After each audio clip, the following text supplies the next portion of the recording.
Rádio França Internacional, emissões em língua portuguesa, são 18 horas em Paris.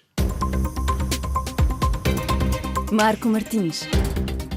A marcar a atualidade desta quinta-feira, 5 de outubro, até o próximo dia 20, os militares da CPLP realizam treinos da Força-Tarefa Conjunta de Apoio à Paz e Ajuda Humanitária nos Estados-membros para dar resposta a uma eventual situação de crise.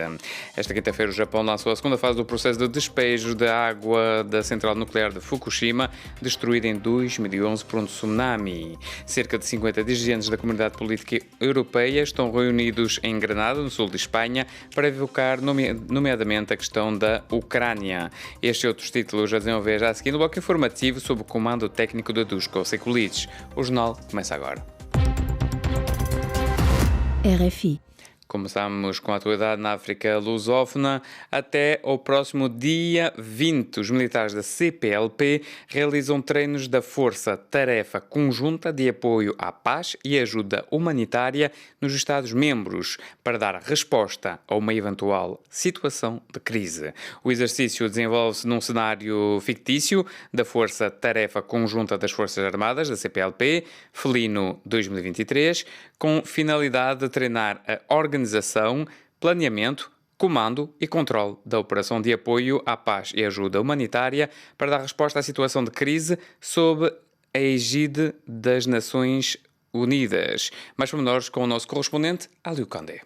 Diante das chefias militares da CPLP, da Força de Estabilização da CEDEAO na Guiné-Bissau e do corpo diplomático residente, o ministro da Defesa Nacional, Nicolau dos Santos, destaca a importância do exercício na Carta Felino 2023 para garantir a segurança preventiva e apoio à paz em situação de crise. O exercício felino, pela sua natureza, insere em si o que de melhor já foi feito em comum pelas nossas forças de defesa em prol da segurança preventiva das nossas populações, tendo por essencial como objetivo melhorar nossa capacidade de organização, planeamento, comando e controle de uma operação de apoio à paz e da ajuda humanitária, no quadro de respostas a situações de crise em qualquer território, particularmente dos países membros, como uma força-tarefa conjunta, combinada, de escalão brigada, edificada pelas Forças Armadas dos Estados-membros da CPLP. O exercício na Carta Felino 2023 decorre até o próximo dia 20, incluindo a assinatura de protocolo de acordo que garante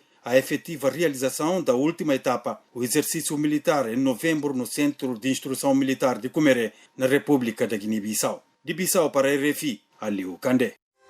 Bissau 94 FM. Prosseguimos com a atualidade internacional. Esta quinta-feira o Japão lançou a segunda fase do processo de despejo da água da central nuclear de Fukushima, destruída em 2011 por um tsunami. A primeira fase começou a 24 de agosto e gerou preocupação, nomeadamente da China. Mais pormenores com Karina Branco.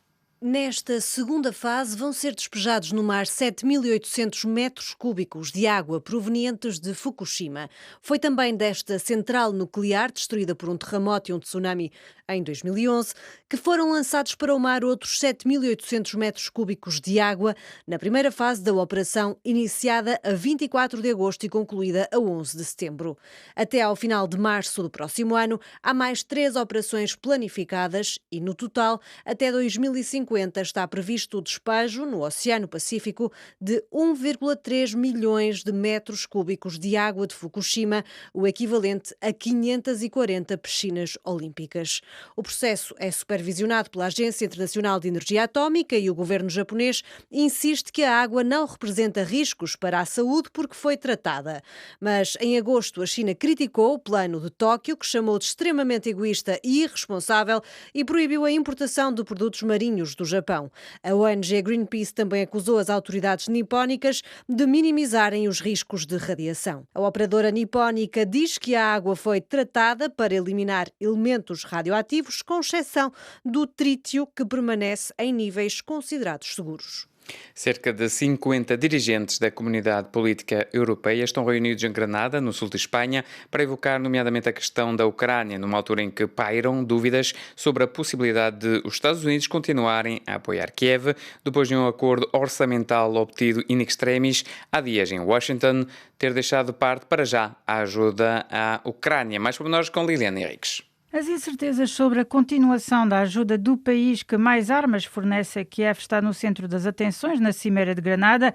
A Europa aumenta a sua ajuda, mas será que a Europa poderá preencher o vazio deixado pelos Estados Unidos? Evidentemente, a Europa não pode substituir os Estados Unidos. Foi o que declarou o chefe da diplomacia europeia, Josep Borrell, a sua chegada a Granada. No mesmo sentido, o presidente ucraniano, também presente neste encontro, não escondeu alguma preocupação, mas ressalvou que se trata de um período eleitoral difícil nos Estados Unidos, a um ano das presidenciais, e que têm surgido vozes discordantes sobre a ajuda à Ucrânia, mas que ele mantém a sua confiança na América. O presidente ucraniano não deixou, contudo, de alertar os líderes europeus de que a Rússia poderia reconstituir as suas capacidades militares e atacar outros países nos próximos 5 anos se o continente diminuísse a ajuda que tem fornecido até agora a Kiev.